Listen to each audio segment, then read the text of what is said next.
தலைவர், கழகத்தின் தலைவர், செயலாளர், பொருளாளர் உள்ளிட்ட இளைஞரணி செயலாளர் திரு உதயநிதி ஸ்டாலின் அவர்கள் முன்னின்று நடத்தும் இளைஞரணி 2வது மாநில மாநாட்டிற்கு வந்திருக்கும் எல்லாருக்கும் வணக்கம் சொல்ல வேண்டிய நேரம் இருந்தாலும் கொடுக்கப்பட்ட 8 நிமிடங்களில் 1 நிமிடம் வணக்கம் சொல்லியே முடிந்துவிடும் என்பதனால் நேரடியாக விஷயத்துக்கு வர நினைக்கிறேன். ஏன்னா செந்தில் ஒவ்வொரு தடையும் 10 நிமிஷம் சொல்லிட்டு 8வது நிமிஷமே கொண்டு வந்து பேப்பர் வைக்கிறாரு. எனக்கு செல்வேந்திரன் அண்ணன் மாதிரி கரெக்டாக வேறு 8வது நிமிஷம் முடிக்க வராது. என்னடா மிச்சம் விட்டுருமே இருக்கலாம் அப்படிங்கிற யோசனையில் இருக்கும்போது எனக்கு பெரிய மகிழ்ச்சி என்ன அப்படின்னா, இன்னைக்கு இந்த மாநாடு எவ்வளவு பெரிய வெற்றி என்றால், சேலத்திலிருந்து இந்த மாநாட்டிற்கு கிட்டத்தட்ட 4.5 மணி நேரம் பயணப்பட்டு நான் சேர்ந்திருக்கேன். காலையில் கிளம்பி மத்தியானத்துக்கு. அதுதான் இந்த மாநாட்டின் பெரிய வெற்றி நான் நினைக்கிறேன். நேற்று நேரண்ணன் பேசிக்கிட்டு இருக்கும்போது பேட்டியில் சொன்னாங்க, என்னன்னா பெரிய பந்தலம் வச்சுருக்கோம், உள்ளுக்குள்ளே 2.5 லட்சம் பேர் இருப்பாங்க. நேரண்ணன் சொன்ன பேட்டி பார்த்தீங்கன்னா நீங்கள் தெரில, உள்ளுக்குள்ளே 2.5 லட்சம் பேர் உட்கார முடியும், வெளியே இருந்து 2.5 லட்சம் பேர் கேட்க முடியும்னு. நேரண்ணன் கடைசி வரை சொல்லலை, ஹைவேல ஒரு 2.5 லட்சம் பேர் இருப்பாங்க, அவங்கள கடந்து தான் நீங்கள் வரணுங்கிறது. அவ்வளவு தடுமாறி நான் சேர்ந்தேங்க. எனக்கு கொடுக்கப்பட்ட தலைப்பு எனக்கு ரொம்ப மகிழ்ச்சிகரமான ஒரு தலைப்பு. ஏன்னா இங்கே கலைஞரோடு இருந்த மூத்த தலைவர்கள் எல்லோரும் நிறைந்திருக்கிற இந்த அவையில் நான் கூட நேரம் இருந்தேன். நான் கலைஞரோட, நீ கூட நேரம் இருந்தீங்களான்னு டிஆர் பாலனுக்கும் துரைமுருகனுக்கும் ஒரு பெரிய வாக்குவாதமே ஏற்படலாம். ஆனால் இவர்கள் எல்லோரையும் விட கலைஞரோடு அதிக நேரம் இருந்த அவருடைய பேனாவை பற்றி நான் பேச வாய்ப்பு கிடைத்தது என்பதுதான் எனக்கு பெரிய மகிழ்ச்சி. கிட்டத்தட்ட 14 வயதில் எழுத தொடங்கிய ஒருவர் 94 வயது வரையும் எழுதி தீர்ப்பது என்பதற்குல்ல, அது தமிழ்நாட்டில், இந்தியாவில், உலகத்தில் இப்படி ஒரு தலைவர் கிடையவே கிடையாது. அவ்வளோ எழுதி தள்ளியிருக்குது. அதுவும் நீ பார்த்தீங்கன்னா அவருடைய நாவல்கள், வரலாற்று நாவல்கள், கட்டுரைகள், கவிதைகள், 75 திரைப்படங்கள், இதற்கெல்லாம் மேலாக அவர் ரொம்ப இணக்கமாக மகிழ்ச்சியோடு இருந்தது எப்போ அப்படின்னா, அவர் தன் உடன்பிறப்புகளுக்கு எழுதிய 4051 கடிதங்கள் எழுதியிருக்கார். அவர் அதுக்கு தான் அவர் பெரிதும் மகிழ்ந்திருப்பார். அந்த தொகுப்பு கிட்டத்தட்ட 54 தொகுப்பு, 54 தொகுதி. அந்த கலைஞர் உடன்பிறப்புக்கு எழுதிய புத்தகங்களை அடுக்கணும்னா கலைஞரை விட உயரமாகும் அந்த புத்தகம். அந்த புத்தகத்தில் தொகுதி 40, 41 இதே திமுகவினுடைய முதல் மாநாடு 2017 இன்றைய முதல்வரும் அன்றைய இளைஞரணி செயலாளர் திரு ஸ்டாலின் அவர்கள் தலைமையில் நெல்லையில் கூடிய கூட்டத்திற்கு தலைவர் கலைஞர் அவர்கள் உடன்பிறப்புக்கு கடிதம் எழுதுகிறார். 25 கடிதம் எழுதுகிறார். அந்த 25 கடிதம் என்ன பேசுது அப்படின்னா, மொத்தமும் தன் கட்சிக்கு சொல்கிற செய்தி, முக்கியமான செய்தி என்ன பண்ணால், இளைஞர்களுக்கு வழிவிடுவோங்கிறதா அதில் தலைப்பு. அப்போ இளைஞர்களுக்கு வழிவிடுவோம்னா இருக்கிற சீனியர்லாம் போயிடுறதா அப்படின்னு கேள்வி இருக்கும்ல. அது கலைஞர் தனக்கே ஒரு உண்மையோடு சொல்லுகிறார். ஒரு தென்னை மரத்தை நட்டு வளர்க்குறோம், அந்த தென்னை மரம் 6 மாதம் வளருது, வளர்ந்தோன்னு அதில் ஒரு மட்டை கீழே விழுந்துருது. தொடர்ச்சியாக மரம் வளர வளர அந்த மட்டை ஒரு காலத்தில் உலர்ந்து கீழே விழுந்துருது. அதுவெல்லாம் இந்த இயக்கத்தின் முன்னோடிகள் போல அவர்கள் உலர்ந்து கீழே விழுந்து விடலாம். ஆனால் பின்னாடி அந்த தென்னை மரத்துக்கு ஏறுவதற்கு அந்த வடுவில் தான் நீ கால் வைத்து மேலே ஏறணும். அதனால முன்னோடிகள் இந்த இயக்கத்துக்கு ரொம்ப முக்கியம். ஆனால் இளைஞர்கள் அந்த வடுவில் கால் வைத்து மேலே ஏறுவார்கள் அப்படின்னு முடிக்கிறார். அப்படி ஒரு பிரமாதமான எழுத்தாளராக இருந்த கலைஞர் அவர்கள் இந்த இளைஞர்களுக்கு அந்த கடிதம் முழுமைக்கும் என்ன சொல்ல விரும்புகிறார் அப்படின்னா, எனக்கு பெரிய ஆச்சரியம். உலக வரலாற்றில் இருக்கும் அத்தனையும் அந்த 25 கடிதங்களுக்குள் அடக்கிறார். வால்டேர், ரூசோ, மார்க்ஸ், அப்படி மாசேத்துங், அவ்வளவு பேரை பற்றியும் எழுதி முடிச்சுட்டு கடைசியான கடிதத்தில் அவர் சொல்கிறாரு, இந்த கடிதம் இவ்வளவு சிறப்பாக இருந்தது, நெல்லையில் இவ்வளவு சிறப்பாக நடந்துச்சு அப்படின்னு. இன்றைக்கு கலைஞர் இருந்திருந்தால் நாளை முரசொலியில் என்ன எழுதியிருப்பார் நான் நினச்சி பார்க்குறேன்.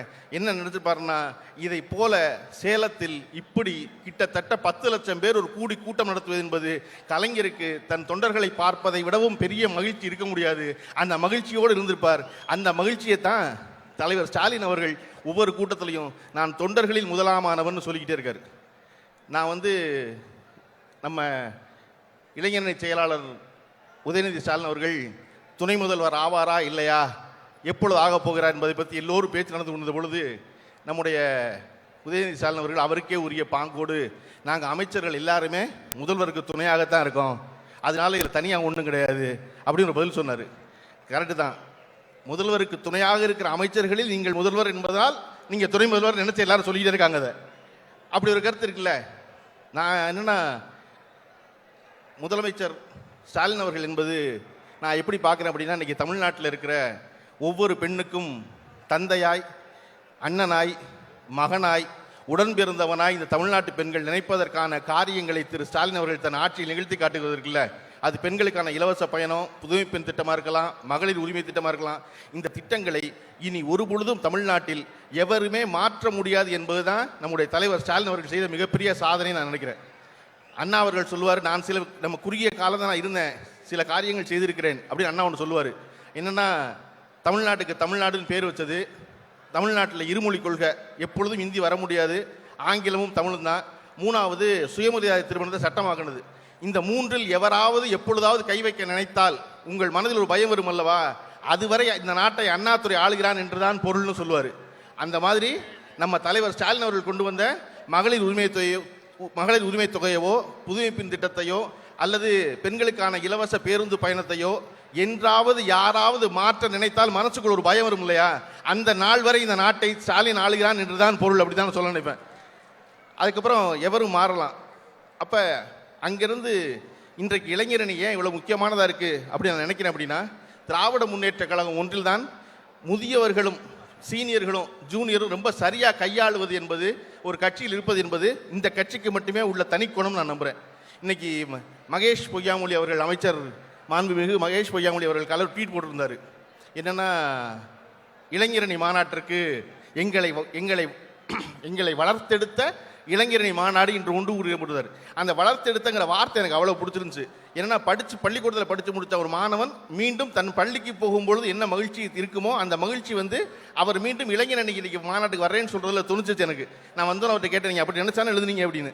அவர் சிரிச்சிட்டாரு. அப்படி இருவரும் சரிவங்காக பங்காற்றுவதற்குள்ள, அந்த பங்காற்றுவதில் இன்று திரு உதயநிதி அவருடைய இடம் என்ன அப்படின்னு யோசிச்சு பார்த்தீங்கன்னா, நான் என்ன ரொம்ப முக்கியம் அவர்கிட்ட நான் நினைக்கிறேன் அப்படின்னா, உதயநிதி அவர்கள் யாருக்காக குரல் கொடுக்குறாரு அப்படின்னா, யாருடைய உரிமைக்காக குரல் கொடுக்குறாரு அப்படின்னா, இந்த நாட்டினுடைய பிரதம மந்திரி மோடியினுடைய உரிமைக்காக குரல் கொடுக்குற இந்தியாவில் முதல் ஆளாக திரு உதயநிதி இருக்கிறார்.